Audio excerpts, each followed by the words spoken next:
Oh, what a night I've had with these worms.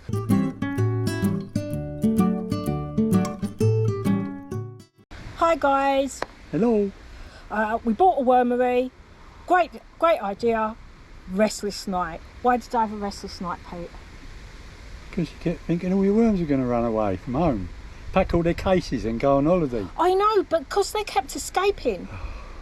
Advice is put them in a bin liner the first night, put the whole thing in a bin liner outside.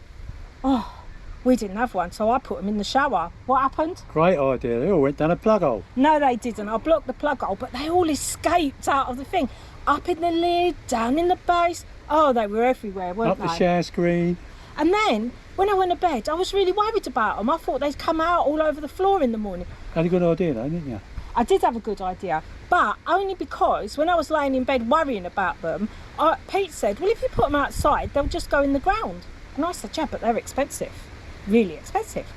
So he said, well, don't worry, the hedgehog will eat them. And I'm like, they're my new pets. And I said, oh, I forgot about the hedgehog. And then he says, what did you say? Birds will get them. That blackbird will get them. We've seen it hopping round with all the worms in its mouth. So everything in the garden eats worms. And because we garden for wildlife, we've got lots of wildlife that eats worms. Even me. No, you don't eat worms. Blech. Sit in the corner and eat worms when Chuck gets them. Oh, that's really sad. So I was really worried. So I thought, how can I stop them coming out the box? So just for one night to stop them coming out the box, what I did was I put... She sewed the lid closed. No, I didn't. She did. I She didn't. got a little needle and thread out and she put it through each worm's tail and she sewed it onto the side of the box. No, I didn't. And I didn't super glue them either. Should have done. It'd have been a lot simpler. I felt like it. What I did was I put the light on in the bathroom because I don't like the light, and I took the lid off. And it forced them all down under the Hessian blanket, didn't it? Well, let me tell you this, guys. I'm up during the night once or twice to the toilet. I envisaged opening the door and being inundated with blood. A sea of worms. Washing over me and taking me out into the garden. It weren't that bad, was it? No, there was one or two out. But yeah, the idea actually worked. It did work, didn't it? Yeah. So now I'm a bit concerned that we've put them out in the garden. They're supposed to have settled down. They've not really settled. We've put them out. We've given them a feed. We've done a little bit about how you set them up and stuff. They're going to leave home, you know that. And now I'm going to be out every 5 minutes counting them. They're going to be packing their suitcases and they're going to be off. I tell you what I am going to do. Duct tape up all the boxes, all the gaps, so they can't get out. This is what's going to happen to me if I threaten to leave home. You get duct tape yeah. to the wall. Oh, okay. So enough chat. Let's see how it went. See you later. Happy worming.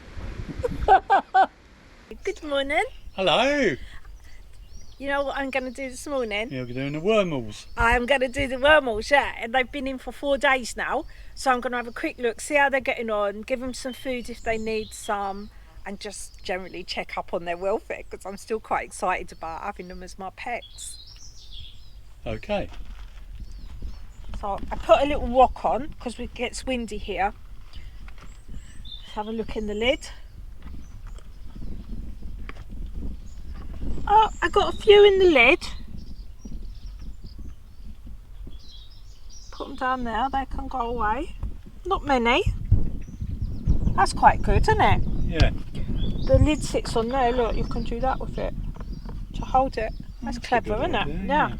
Right, I put the extra box on, it's empty, but I put it on because they kept coming up into the lid and I wanted to discourage them. So I put this on as a little like safety check on their behaviour to try and stop them. And that's where they actually are living, in there, look. There's not many there, is there? No, that's the top of the blankie. They got a little blankie and that's the top of it. And that's quite good because the more that are underneath, the better. Alright. Now, when I put them in on Tuesday, I gave them some food. A little bit of food. Let's see how we're getting on. Look, this is them. Oh, look. Oh. This is mainly compost, by the way. Little bit of food in there. Now, because they've been in for a few days, we can give them a proper feed now. What you do is you put food in one side one day, and then the next time you feed them, put food in the other side. There we go. They're looking all right though. What do you think? They look full. Is it dry? Or? No, it's quite moist. Look, if you touch it and it sticks to you, that means the compost is moist. So here's my composting material from our food waste. I don't put any cooked waste in, I just put raw waste from food preparation, and I only put vegetable matter in. I don't put fat or dairy or meat or anything.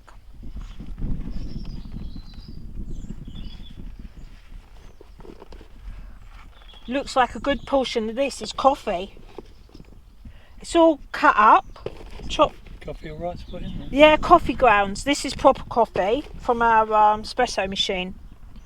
And I've cut up all the food waste into smaller portions to try and help it break down, because it needs to break down with bacteria and with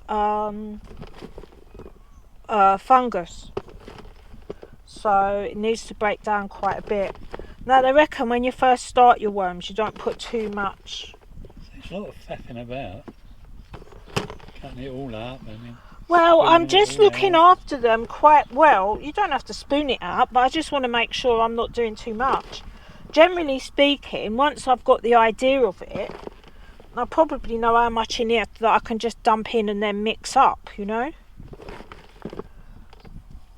Because they say you know how much to put on, don't put too much at first, and don't put it too deep. So I'm spreading it about, and once I get used to it, I think it'll become a much easier task, you know. Because I don't think you have to do it like this. I think you can just dump it in and then spread it about roughly, but because it's all new to me, I don't know how effective it is and how much this sort of preparation adds to the process, you know. So I didn't know how much area this would cover. Did you? No. I don't know anything about wormholes. No, but I mean, even that much, eat when you put it in here, does it cover 1 centimetre, 2 centimetre deep or whatever? I don't know, because I've never done it before. That seems about right, doesn't it? Get the coffee grounds out, what's left. Right, I'm going to clean that out with a bit of kitchen towel, and that can just go in the general compost as well. So that's the food waste gone in. Mainly coffee and banana and green vegetable peelings. Then you put a little bit of compost on the top. This has been moistened. This is coir.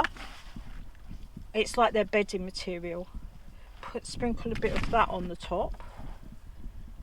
What's interesting is most of the worms seem to be on the other side of the box, and that was where they got a bit of food put into them just to get them started the other day. So if we put some on this side like that, that looks all right, doesn't it? Mm-hmm. You just put a thin bit of compost on. There you go, moist compost. Oh, they all look well, don't they? I must say, they look like they've been eating as well. Oh, they're fat. Yeah, they've got fatter. No, they've got full tummies. Right, tuck that back down. What I was really worried about was them all coming out and escaping. Because the first night in the bathroom, if you remember, they all bloody escaped, didn't they? Get in there. Go back with your pals. I'm going to keep this on for now because it helps actually compress that down a little. Put the lid back on. I'm still not sure they're going to try and escape, so I'm leaving the top feeder on for now. We'll probably be putting stuff into it soon, won't we?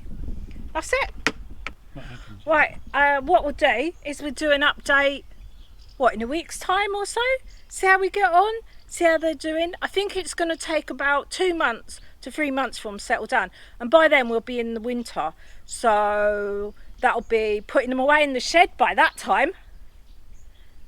See you soon. Bye.